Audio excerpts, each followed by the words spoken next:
Luka Doncic. Luka Doncic. Back in Big D. The hype? Real. The crowd? Electric. Unless you're Nico Harrison. The step back. But there are a lot of Laker fans here, and they're always on the road. It's Doncic. Still illegal in the lower 48. With 3 daughters under the age of 7, I don't get to hang one-on-one with my pops and have conversations longer than 15 seconds too often. What is your prediction for tonight's game? Why is we in the we're not Lakers officially. How many points will Luka have? I'm going to go Luka with 42. Lakers by 5. Not to mention the generations of Lakers. How many fixtures in that game? Quite a few hours ago. Triple double. And how many points for Anthony Davis? It's going to get I think so.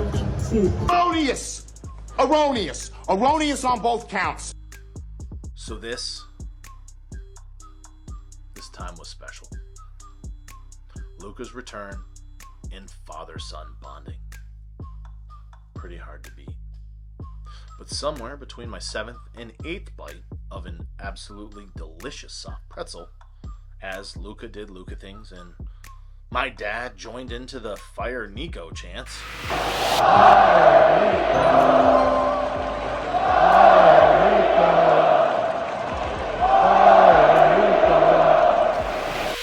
a thought crept in. A spicy little thought. What if this whole nonsensical Dallas tradepocalypse is actually Mark Cuban's fault? An amazing night with my pops, iconic Luka moments, and maybe a catastrophe that goes all the way to the top. Let's talk about my one big night in Big D. I, for the longest time, like a lot of you, thought there was only one person to blame for the Dallas Mavericks fumbling the generational gift that is Luka Doncic. Let's be clear, I'm the one making the decision. If you've been watching the channel, We have not, no. you know I think Nico Harrison should have been deported for even contemplating trading Luka for the assets the Lakers offered. But the more I dug into it, the more I thought about the trade that night, Luka's big return to Dallas. The more it hit me. What if this whole mess isn't just on Nico? What if Mark Cuban, beloved billionaire, Shark Tank czar, and disruptor of disruptors, actually deserves 50% of the blame? Why, you ask? Well, that's an awesome question.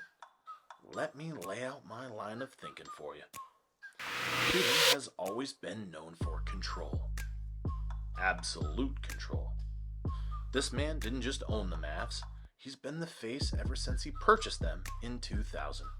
Always in the locker room, always on the sidelines, always in the headlines, including in Bleacher Report in 2020 when he said, "If I had to choose between my wife and keeping Luka on the Mavs, catch me at my lawyer's office preparing for a divorce." Oh, how romantic! Cut to December 2023, and Mark Cuban sells a majority stake in the Mavericks to the Adelson family, as in the Las Vegas Sands billionaires. But here's the twist. He was supposed to keep running basketball operations with his minority stake. But the NBA reportedly blocked language in the sale contract that would have guaranteed Cuban's continued involvement with the Mavs, and full control was handed Over to Nico Harrison, our new general manager and president of basketball operations. I know what you're going to say. And you're right. Nico is still a GM. But if we dig deeper to the ownership level, another ugly truth is uncovered. Mark Cuban knew he couldn't trust the new owners with zero basketball IQ. If you look at the greats in the league, the people you and I grew up with, Jordan, Bird. Tried to drink with Larry, and he drinks like a fish. Magic. It was fun time, everybody having sex, unprotected sex. And, with one or more women. oh yeah. Yeah. Oh yeah. I meant one or more at the same time. At the same time, Yeah. yes. Okay. Yes. Kobe. Stay strong, pride telling me move on. Shaq. Cause I'm gonna be a Shaq knife and cut you with precision. They worked really hard every day with a singular focus to win. And we got to the championship games, and we didn't win. They care about casinos, real estate, and money. So basically, just all money. Dollar bill, yo. Did you notice what's not on that list? To them, the Mavericks, whether in Dallas or with a Vegas relocation, are simply another attraction to get customers into the casino resort doors. Now, they're not legal in the state of Texas yet, but last time I checked, rich Vegas casino owners don't give Texas politicians millions of dollars or hire 89 lobbyists without getting a little something something in return. So it's not charity. It's not charity. And that something something will be the eventual legalization of gambling in Texas. Let's play some blackjack. And when that happens, they'll need large parcels of land to build a new casino resort complex with a brand spanking new Mavs arena. Lucky for the Mavs' new owners, Mark happened to buy up more than a dozen acres across I-35 from American Airlines Center and was able to sell the land to the new owners in a separate deal at a massive return, I'm venturing to guess. That wasn't a guess. So how did he, in his own words, lose hundreds of millions of dollars, which he is on paper, running the Mavs, claiming they were only profitable twice in 23 years? How is that remotely possible? It's not. Well, Cuban bought the team in 2000 for $285 million. He sells a 73% majority stake at a $3.5 billion valuation, so he pocketed roughly $2.5 billion and still owns 27%. So he lost hundreds of millions over the years and is now being recouped for those losses with the sale, right? Not exactly. His hundreds of millions were not real losses. They were simply paper losses. So he's lying. Not exactly. On paper, he did lose hundreds of millions of dollars. But in actuality, he used these paper losses to make even more money. How, you may ask? Team owners can depreciate the value of player contracts and intangible assets even though those things can actually gain value. The amortization of player value allows huge tax deductions without real cash losses.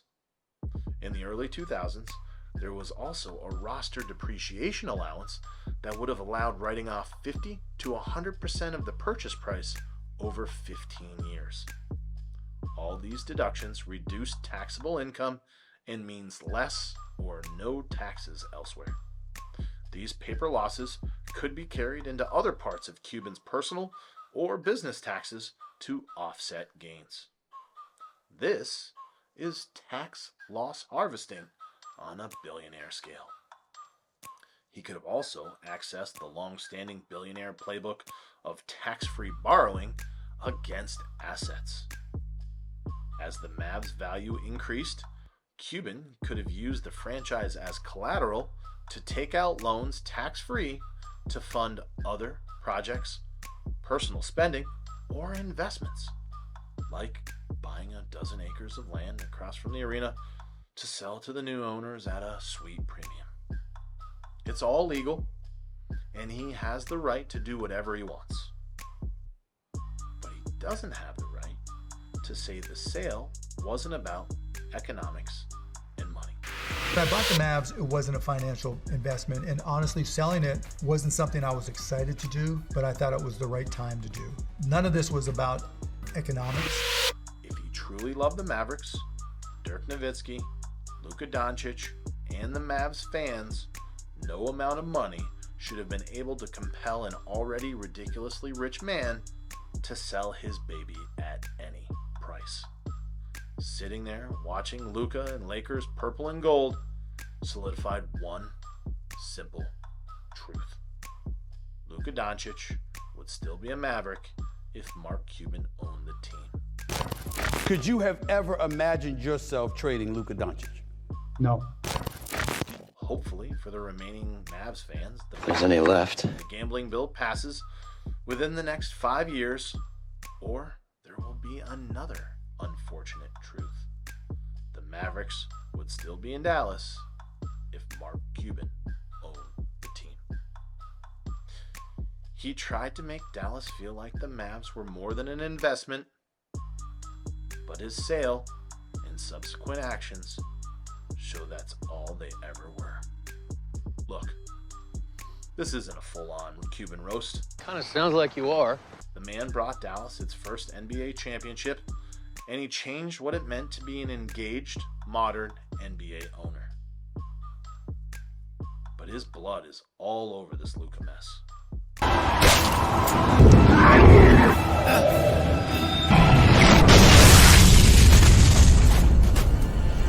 Hail to the chief. He fired Donnie Nelson, the GM who scouted and drafted Dirk Nowitzki and Luka Doncic, and tried to convince Cuban to draft Giannis Antetokounmpo in 2013. Can you imagine Luka and Giannis? That'd be cheating. He then replaced the maestro of his international scouting juggernaut and replaced him with a guy that let Jalen Brunson walk to the Knicks for nothing and traded Luka legend for 50 cents on the dollar. Not good business moves on or off the court. The Mavs are projected to lose 10 to 20 million this season alone due to dwindling crowds, plummeting merchandise sales, and sponsors severing ties with the franchise in the wake of the Luka trade. Well, that's not good. In between scrumptious bites of post-game chicken fajitas at Heroes Sports Bar on Nowitzki Way, just outside the stadium, our waitress confirmed that Luka's return was the first time they've been busy after a Mavs game since he was traded away to the Lakers. Projected losses for the next few years could climb into the 9-figure territory. My God, that sounds like a lot. So while Nico is holding cowardly press conferences with selected media members with no cameras or audio recording devices permitted, and Mark continues his, "Hey, I'd never trade Luka. This wouldn't have happened if I was still the owner" press tour, Please don't ever do that again. Luka became the first international NBA player to have the best-selling jersey. A Lakers jersey. I had a blast at Luka's return to Big D, and sharing that with my dad, absolutely special. So, Dad, how do you feel about your prediction on Luka scoring 28 points in the game? I told you I thought I was talking about halftime. Oh, so you were close. I was right on. Right, 31. You're only 3 off. 31. You guessed 28. Maybe that's an easy group for them. So you're very close. Yeah. Watching Luka drop 45 points with surgical precision, I couldn't help but think, this should be the beginning of a dynasty. But it felt more like the funeral of a franchise. And Mark Cuban and Nico Harrison killed it. As always, I'm Freddy, and you're welcome.